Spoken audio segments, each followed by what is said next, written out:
শুরু হলো রেডিও অরার অনুষ্ঠান। আজকের গল্প আর থাকবো না। রচনা জয়ন্ত পাঠক, পাঠ করেছেন ভক্তিপ্রসাদ অধিকারী।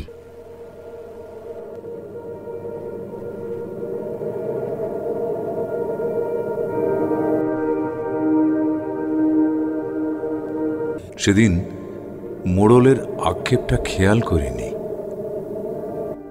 ধরা পড়ার ভয়ে দুর্গা যখন ঝাঁপ দিয়ে ডুবেছিল, মোড়ল বুঝতে পেরেছিল দুর্গা পেটে চুলাই আছে।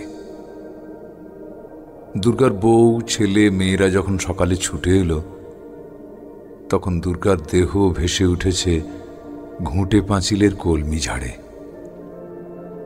মোড়ল আক্ষেপ করে বলেছিল, আমার এই এত বড় শরীরটাতে ছায়া ফেলে দিয়েছে, মাত্র যেটুকু বাকি সেখানেই। দুর্গাটা মাটি মাখা দেহ ধুয়ে ধুয়ে রোজ বেলা 1টায় চান করে যেত। ছোট ছেলেটা হবার আগে ওর পোয়াতি বউ তালবাগড়ার পাশে বাঁশের খুঁটি ধরে ধরে নামত, গলা ডুবিয়ে ভরা পেটে হাত বোলাত। তখনও কটা নেদোষ কালবোস ছিল। দুর্গার বউ বাঁধন।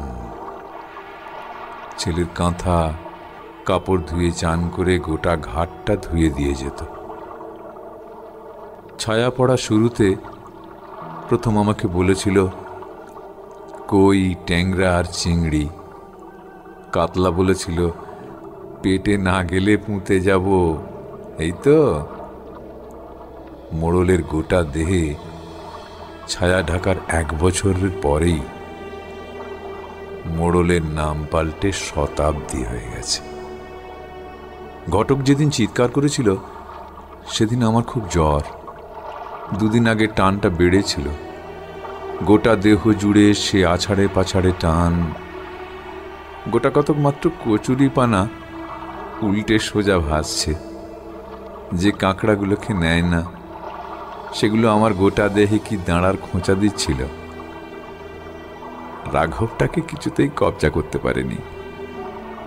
শেষ বড় টানটা যখন এলো, তখন তো রাঘব কনুই দিয়ে টানের উল্টো চাপকে একেবারে ফেঁড়ে ফেলে শটান আমার বুকে মুখ গুঁজে দিলে। আমি যে মেয়ে মানুষ, সেটা ওই রাঘব শুধু জেনেছিল। আর কেউ জানুক ও চাইত না। এরপর যখন আমার দেহে ওরা আবার ডিম ভরে দিল, টানা কদিন না খাওয়া শরীরে একেবারে কবজা হয়ে গেছে, তখন রাঘবটা খিদের জ্বালায় আমার শরীরে ভরা ডিমগুলো খেতে লাগলো। কত বললুম, থাম থাম, খাস না, সূর্যি ডুবলে পাশ ফিরব। এখনো আমার হাঁটুর নিচে বেলে, চ্যাং আর ল্যাঠা আছে। শুনল না। সূর্যি ডোবার আগেই বমি করতে করতে ফের আমার বুকে এলো। বলল, ঠিক কথাটা খিদের জ্বালায় না শুনেই যেতে হচ্ছে। যাবার আগে বলে গেল, ঘটকের গোটা দেহ ছায়া ঢাকা হয়েছে। ওর মাছরাঙা আর পানকৌড়ি এখন থেকে আমার কাছেই থাকবে। আমি আবার ভারী হচ্ছি এখন। দস্যিগুলো খেলতে শিখছে। আমার পাশে টালি ছাউনিতে 2 ঘর বসত করে। অন্ধ স্বপনের ছেলে গোপাল শনিবার বিকেলে 1 হাঁড়ি জাওলা ছেড়ে আমার দেহে হাত ধুচ্ছিল। উঠে যাওয়া টালি খোলার বিকাশ এখন রিক্সা টানে। বিকেলে হাত ছিপে সামান্য কিছু তেলাপিয়া চারাপোনা ধরে দেয় ঘরে। ওর ঘরে তাই রোজ রাতে মাছ খাওয়া হয়। গোপালের ঢেলে যাওয়া জাওলাগুলো সন্ধ্যায় কেমন ঝিম মেরে আছে। আমার দেহে চাঁদ এসেছে। মাথা গরমে সূর্যি চৌপর দিন শুধু তাপ দেবে আমাকে। মুখ বুজে সইতে হবে। মিশে যেন বাঁধি পেয়েছে। এ পাড়া ও গ্রামে কিংবা শহরে যখন কলু, বেনে, পোটো, বকুলের দেহ ওরা লরি লরি ছায়া ফেলে দেয়, তখন মিনসে তারাদের সাথে মিটিংয়ে ব্যস্ত থাকে, দেখতেই পায় না। আমি সেদিন বললুম, তোমার তাপ আমার চাই না, যাও। বলে কিনা, তারারা আমাকে বছর বছর রেখেছে, এখনো আমার সাপোর্টার বেশি। মুখ খুলছিস তো? দাঁড়া, দেখছি, ছায়া ফেলে দেবো। এসব কথা চাঁদকে বলতে সে বললে, সবই জানি, তুমিও ছায়া ঢাকা পড়লে বলে। আমি বললুম, তাহলে দোল খেলে দুদিন ধরে বাঙালি বিহারিরা কোথায় চান করবে? চাঁদ বললে, আসতে বলো, জাওলাগুলোকে দেখছো না? ওরা পারুলের দেহে থাকতো, পারুলের ওই বিশাল দেহে মাত্র 3 রাত 3 দিনে ছায়া ফেলে দিয়েছে। আমি বললুম, অত উঁচু নারকেল গাছ, তাল, আম, লম্বা জাম, ওরা কেউ দেখতে পায়নি? চাঁদ বলল, ওরা কেউ বেঁচে নেই, পাখিরা সব চলে গেছে কোথায়। পারুলের কাছে এখন তাই আর বাতাস আসে না। পারুলের দেহে ছায়া ঢাকার পর বাতাসির বরটা গলায় দড়ি দিল। বাতাসি বিধবা হলো, তাই বাতাসও আর আসে না। আমি বললুম, চাঁদ, ও চাঁদ, দিনে তোমার জোর নেই, সন্ধ্যা রাত রোজ এসে আমাকে এমন করে ভালোবাসবে? ভোরবেলা চাঁদ বলে গেল, আজ মেঘলা, আজ আকাশ বড্ড মেঘলা, তোমার সূর্যি আসবে না, মুখ ঘুরিয়ে নিয়েছে। তোমার পাশের টালি ছাউনির বসত ভ্যান রিক্সায় চলে যাচ্ছে কোথায়? ওই দেখো, অন্ধ স্বপন তোমাকে ফুল ছুঁড়ে প্রণাম করছে। বিকাশের বউ ঘটি করে জল ধরে পাতা দিয়ে ঢাকছে। ওই দেখো কারা নামছে, এবার তোমাকে টানাটানি করবে, তোমার টান বাড়বে। দুর্গার বউ চেল্লাচ্ছে। সব দস্যিগুলো আমাকে গোঁত্তা মারছে। চাঁদ, দেখো দেখো, আমার গোটা দেহ কেমন গুলিয়ে উঠছে। ঘটকের মাছরাঙা উড়ে যাচ্ছে পানকৌড়ির সাথে। চাঁদ, চাঁদ, তুমি কিছু করো, আকাশকে একটা দরখাস্ত দাও না।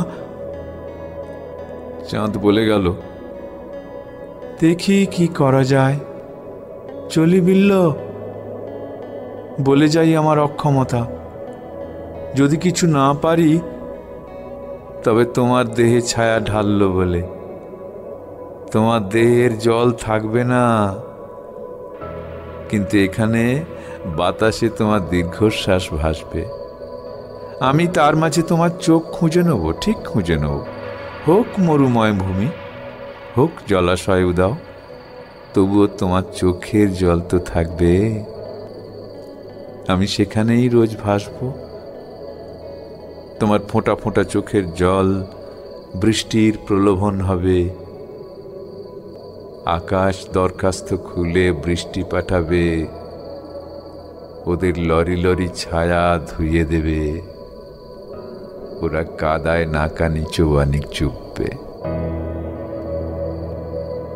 চাঁদ আমার চলে গেছে। বিকেল এলো। আমাকে সে বিল্ল বলে ডেকে গেছে এত বছর। আমি তাহলে আমি একা, আমি একা। কেমন একটা হচ্ছে। আমার আমার আমার দেহের পাশে বড় বড় পাথর জমা করছে। আমার আমার কেমন যেন ভয় লাগছে, আমার কেমন যেন ভয় লাগছে। তাহলে তাহলে আর থাকবো না।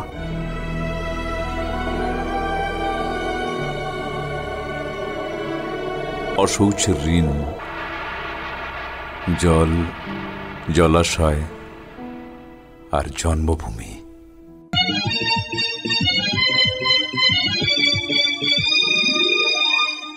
এবার একটি নাটক ঘুষ মন্তর। মূল কাহিনী উপল পাত্র। নাট্যরূপ ও নির্দেশনা সুধাংশু ঘোষ।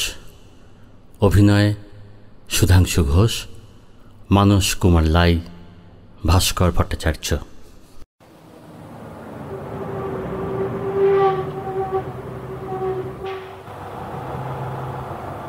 আস্তে আস্তে পলাশপুর, চন্দনপুর, দিগরাই বাজার, আস্তে। দাঁড়াও দাঁড়াও দাঁড়াও দাঁড়াও, থামো থামো থামো। এই নামবো নামবো নামবো, এই নামবো।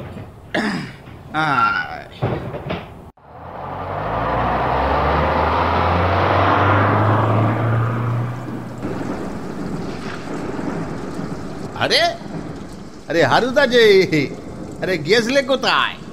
আরে ছাতার শিকটা তো বেঁকে গেছে, কাঁধে ছাতা ওর হাতে ব্যাগ। এসো এসো এসো, ফাঁকিদার দোকানে একটু চা খেয়ে নাও, আরাম পাবে।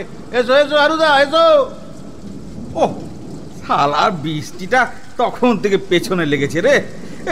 কি বলবো, নে নে চা বল। তাকিদা, ও তাকিদা, কড়া করে দুটো চা দাও তো, সঙ্গে দুটো টোস্ট বিস্কুট। এই বাদলার বাজারে একটু আদা দিয়ে ফুটিয়ে দিও গো। হারুদা, ও হারুদা, তোমার ব্যাগে ওটা কি গো? হ্যাঁ, দেখে তো মনে হচ্ছে লকলকে পুঁই শাকের ডগা। হ্যাঁ, বাসে চেপে পুঁই শাক আনতে গেলে নাকি? আরে না রে বাবা, গেছলুম শ্বশুর ঘর।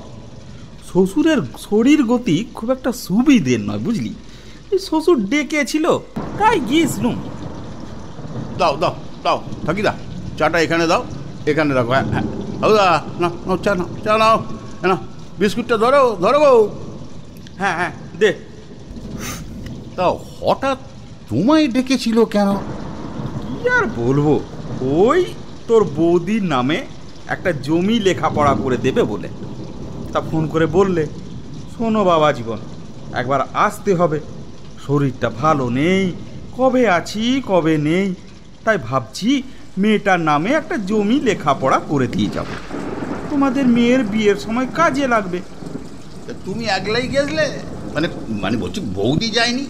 বাপের শরীর খারাপ। কি আর বলি বল দেখি, মেয়েটার সর্দি জ্বর। বউ বললে তুমি একলাই যাও। ও আচ্ছা আচ্ছা, তা তোমার শাউরি কেমন যত্নআতি করলে গো হারুদা? হাওড়ি তো কবেই মরে গেছে, এখন সালাজ আছে। ও বাড়ি গেলে টেলে সে এখন যত্ন আত্মি করে। বাহ বাহ, তবু তো খাতির করার একজন লোক আছে বলো। লোকে বলে না, শ্বশুর বাড়ি মধুর হাড়ি। তা কেমন খাতির যত্ন করলে গো? সে অনেক কিছু বুঝলি। ওই চিতি কাঁকড়ার ঝাল ঝাল রসা, কাতলা মাছের কালিয়া, ওই পুঁই শাকের ছেঁচড়া, ওই মোরলার টক, আর দই মিষ্টি তো ছিলই। ওরে বাপরে, বেড়ে খেয়েছো বলো? আর হবে নাই বা কেন? তুমি তো ও বাড়ির একমাত্র জামাই কিনা। তার উপর সুমন্দি রাতে থাকতে বলেছিল, মাংস টাংস আসতো বোধহয়। কিন্তু আমি বললুম ওই মেয়েটার শরীর খারাপ, বাড়ি আমাকে ফিরতেই হবে। দুপুরে খেয়ে দিয়ে বেরিয়ে পড়লাম। আরে হারুদা, তোমাদের সব কেমন শ্বশুর ঘর আছে বুঝলে, গেলে পরে কত খাতির যত্ন করে। আমার তো থেকেও কিছু নেই গো হারুদা। কেন তোর নেই কেন? তোর তো শ্বশুর ঘর আছে, তুই যাস না কেন? ইচ্ছে করলেই যেতে পারিস। সে যে লজ্জার কথা গো হারুদা, বড় লজ্জার কথা। কেন লজ্জা হতে যাবে কেন? এ তো লজ্জার কি আছে? একে তো আমার এই মিসকালো সিরিঙ্গে চেহারা, তারপর সামনের পাটির দাঁত কটা কলার ছড়ার মতো বেরিয়ে থাকে। শালি সালাজ সব মুখে কাপড় চাপা দিয়ে হাসে। তারপর সেবারের কালী পুজোয় যা হলো না। কি কি হলো ভোলা? ওই দেখ, আবার বৃষ্টিটা জোরে নামলো রে। এখন এত বৃষ্টিতে ঘর যাবো কি করে? চল এক কাজ কর, ওই বাস স্ট্যান্ডে বসে একটা বিড়ি খেয়ে নি। তাই চলো, তাই চল। ফাঁকিদা, লিখে রেখো, ওখানে বসে বসে না জমিয়ে গপ্পটা বলবো। চলো চলো। নে, হ্যাঁ এবার বল। বুঝলে হারুদা, আমার শ্বশুর বেশ পয়সাওয়ালা লোক। চিটে গুড়ের কারবার। প্রত্যেক বছর কালী পুজো করে বেশ ঘটা করে। সে বলতে পারো মোচ্ছব চলে 3 দিন ধরে। তো সেবারে আমার বিয়ের প্রথম বছর, কালী পুজোর আগে শ্বশুর নিজে এলো আমাকে নিয়ে যেতে। কি আর করি, চাষবাসের কাজটা পরাণকে বলে গেলুম। পড়া এই রে, বিড়িটা নিভে গেল গো। এই নে মাছিস ধরি নি আবার। হ্যাঁ, তারপর কি হলো বল বল। ভাসানের দিন বুঝলে, সবাই জোর করতে লাগলো ওই সিদ্ধির শরবত খাওয়ার জন্যে। কেন? ওখানে ওই তাড়ি বা ধেনো পাওয়া যায় না বুঝি? সব পাওয়া যায়, তাড়ি ধেনো হলে তো কোনো কথাই ছিল না, ওসব তো অভ্যেস আছে। কিন্তু সিদ্ধি, আমি বললুম না না, আমি সিদ্ধি খাই না। তখন শ্বশুর বললে, সে কি বাবা ভোলা না, অমন কথাটি বলতে নেই। আজকের দিনে ছেলে মেয়ে বউ জামাই যে যেখানে আছে মায়ের প্রসাদটা খেতেই হয়, নইলে যে অকল্যাণ হবে বাবা ভোলানাথ। তা তুই তখন কি করলি? সিদ্ধিটা খেলি? নারকেল নাড়ু দিয়ে 8-10টা সিদ্ধি একবারে ঘট করে মেরে দিলুম। বলিস কি রে ভোলা, একেবারে 8-10 গ্লাস? কাজু, পেস্তা বাটা, কিশমিশ, ডালচিনি, দুধ, তারপর ওখানকার যে মাতব্বররা ছিল না, তার আবার ধূত্র বিচি আর তামার পয়সা ঘষে দিয়েছিল, যাতে করে নেশাটা বেশ জমাট হয়, বুঝলে? তারপর আর কি, ভাসানের পর ভরপেট মাংস ভাত খেয়ে শুয়ে বললাম। কিন্তু মাঝরাত্রিরে হঠাৎ ঘুমটা গেল ভেঙে। ওই পায়খানার বেগ মোচড় দিয়ে উঠলো তো? হবে না, গান্ডে পিণ্ডে অত করে খেয়েছি, সেসব যাবে কোথায়? আরে না না না, ওসব কিছু নয়। মনে হলো কি যেন ঘরের দরজায় ধাক্কা দিচ্ছে। ওখানে তখন চোর ডাকাতের খুব উৎপাত ছিল। বউটা অঘরে ঘুমোচ্ছে। সাবধানে উঠে বসে দরজাটা ফাঁক করে দেখলুম বাইরে ঘুটঘুটে অন্ধকার। একটু বাইরে আসতেই দেখি যে যেখানে পেরেছে শুয়ে অঘরে ঘুমোচ্ছে। আমি তখন খালি গায়ে আন্ডার প্যান্ট পরে বাইরে এসে ব্যাপারটা বোঝার চেষ্টা করলাম। ঠিকই রে, তোর ভয় করলো না? চোর ডাকাত যদি হতো কি করতিস? না গো দাদা, ভয়টা ডাকাতের নয়, ভয়টা হলো কুত্তার। শালারা হঠাৎ ঘেউ ঘেউ করে এমন তেরে এলো, আর তারপরেই বাঁধলো যত ঝামেলা। জামাই মানুষ, আদুল গায়ে, তারপরে আন্ডার প্যান্ট পরে, কেউ দেখে ফেললো বুঝি? না গো হারুদা, ঝামেলাটা হলো গিয়ে অন্য। শালা ঘর থেকে অনেকটা বেরিয়ে যাবার পর ঘরের দরজা আর খুঁজে পাই না। পায়ের কাছে একটা লোক ঘুমোচ্ছিল। তাকে ঘুম থেকে তুলে বললুম, দাদা আমি এবারই জামাই, বাড়ির ভেতরের দরজাটা কোন দিকে বলতে পারো? সে তখন দরজাটা দেখিয়ে দিল, তাই তো? না গো, অন্ধকারের আবছা আলোয় চোখ খুলেই সে জড়ানো গলায় বলে উঠল, কে বাবা জামাই? আরে জামাই যদি হবে তবে দরজা খুঁজে পাচ্ছ না কেন? আর দরজা যদি খুঁজে না পাও তাহলে তুমি কি করে জামাই হবে বাবা? আরে আরে ও দাদা শুয়ে পড়ছো কেন? এই দেখো না, আমি তোমাদের এখানকার জামাই ভোলানাথ। ভোলানাথ? তুমি বাবা ভোলানাথ? জয় বাবা ভোলানাথ, তুমি নিজেই এসেছো প্রভু। কি আনন্দ, কি আনন্দ, কি ভাগ্যি আমার। আমি তোমার পা দুটো কোথায় পা গেল? পা দুটো ধরতে চাই প্রভু। না না, এই না, পায়ে হাত দিও না। না না না না, তুমি তো আমার পাপ পুণ্যের দেবতা প্রভু।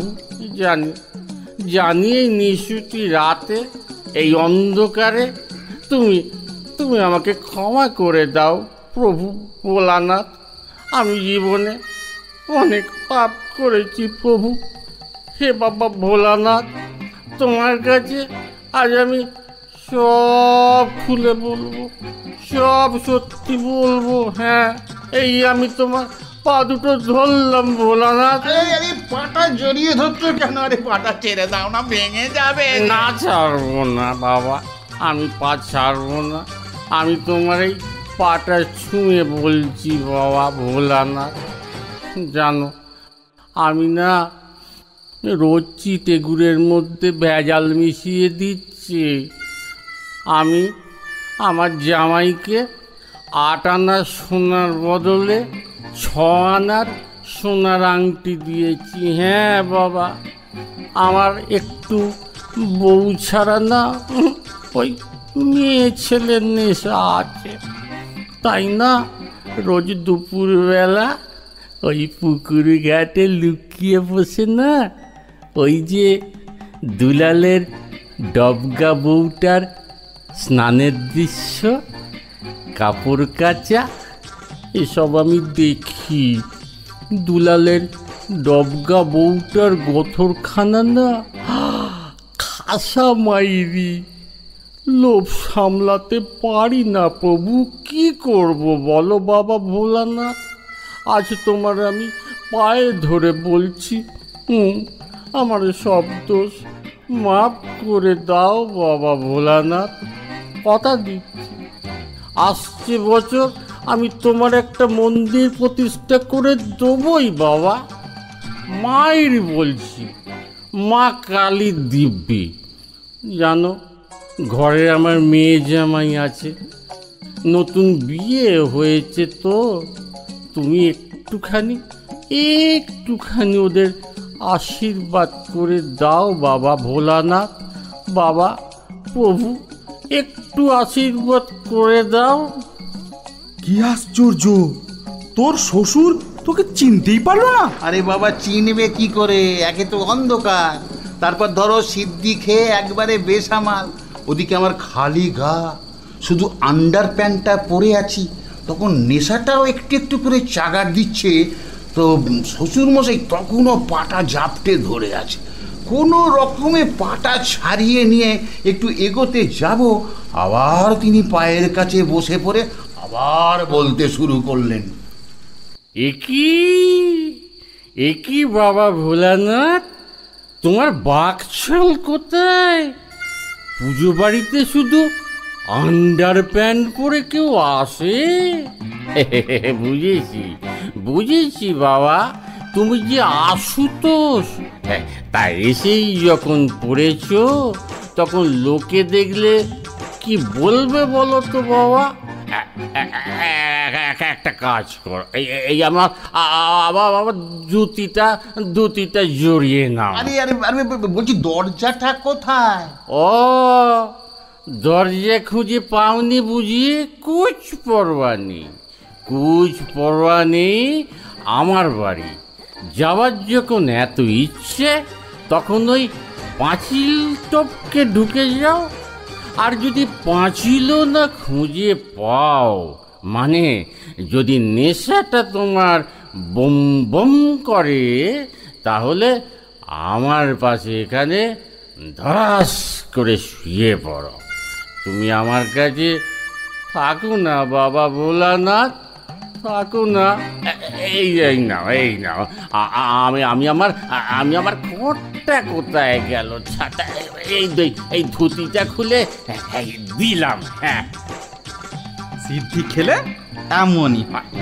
একবার বুঝলি, ওই বাসন্তী পুজোয় আমার শালির বাড়িতে এই বাথরুম খুঁজতে গিয়ে একেবারে ভাঁড়ার ঘরে ঢুকে পড়েছিল।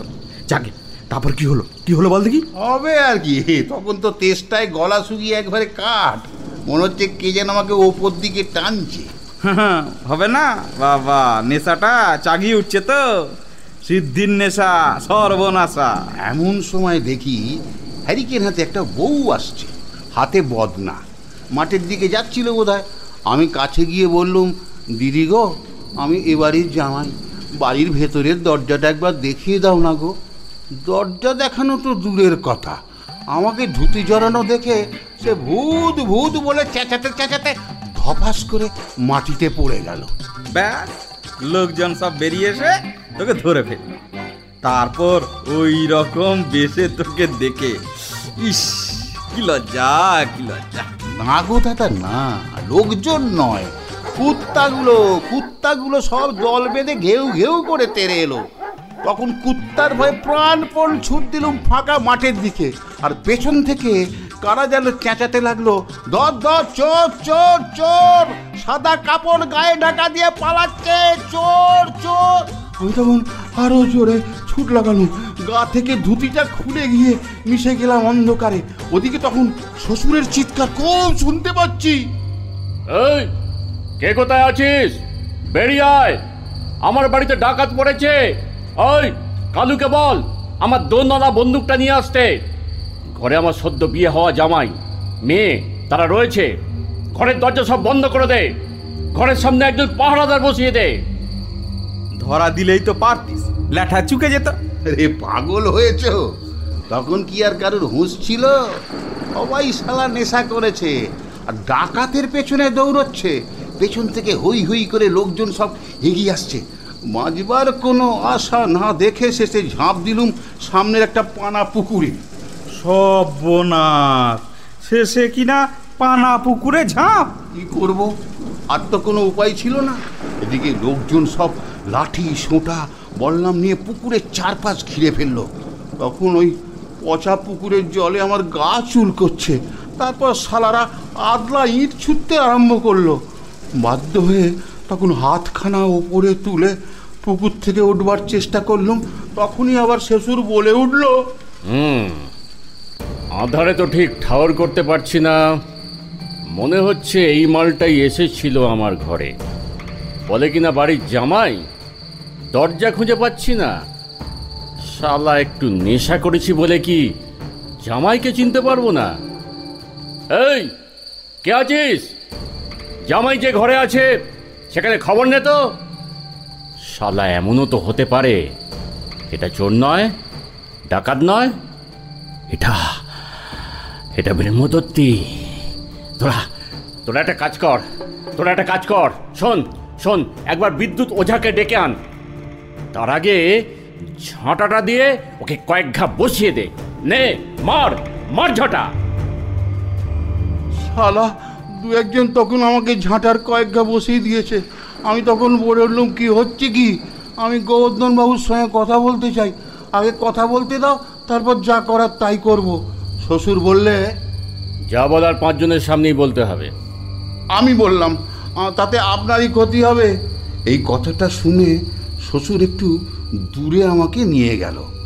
তখনই আমি শ্বশুরের কানে ওই ফুসমন্তরটা ঝেড়ে দিলাম। আমার মন্তরটা কানে পড়তেই শ্বশুর এক হাত জিব্বার করে বলতে লাগলো, দেখো কাণ্ড। ও গো, আমাদের বড্ড ভুল হয়ে গেছে গো। আরে এ তো সত্যি আমার জামাই। আরে চলো, জামাইকে ঘরে নিয়ে চলো। ইস, কি লজ্জার কথা বলো দেখি। আমার নতুন জামাই মাঠে এসেছিল ওই শরীরটাকে একটু হালকা করতে, আর তোমরা কি না, ছি। বাবা জীবন, কিছু মনে করো না। চলো, ভেতরে চলো। সব শুনে বউ তো কেঁদে কেটে একসা। সে তখন বললে, তোমরা নতুন জামাইয়ের মান রাখনি, আমি আর কখনো বাপের বাড়ি আসবো না। সেই যে শ্বশুর বাড়ি ছেড়ে চলে এলুম হারুদা, ব্যাস আর কোনো দিন অমুকও হইনি। সে তো বুঝলুম, কিন্তু শ্বশুরের কানে কি ফুসমন্তরটা দিলি যে তোকে একেবারে আদর করে নিয়ে গেল? ফুসমন্তরই বটে। বলো দেখি হারুদা, ফুসমন্তরটা কি? সে আমি কি করে জানবো? বৃষ্টিটা থেমেছে, এবার বাড়ি যাব। তাড়াতাড়ি ফুসমন্তরটা বল, আর একটু পুঁই শাক আর বরবটি নিয়ে যা, শ্বশুর বাড়ির জিনিস রান্না করে খাবি। হ্যাঁ, এবার বল দেখি ওই ফুসমন্তরটা কি? বলবো আর কি, তার সেই রাতের কথাটা তাকে ফিরিয়ে দিলুম। বললুম, আমি কাউকে কিছু বলেছি কি? আপনার মেয়েও তো জানে না। আমার 8 আনার সোনার আংটি নয়, 6 আনার সোনার আংটি। আপনার চিটে গুড়ের ব্যবসায় রোজ ভেজাল মেশানো হয়, আর রোজ দুপুরবেলায় পুকুর ঘাটে দুলালের বউটা যখন চান করে আপনি তখন কি করেন? আমি কি কাউকে বলতে গেছি? আমি কি সবাইকার সামনে কথাগুলো বলবো?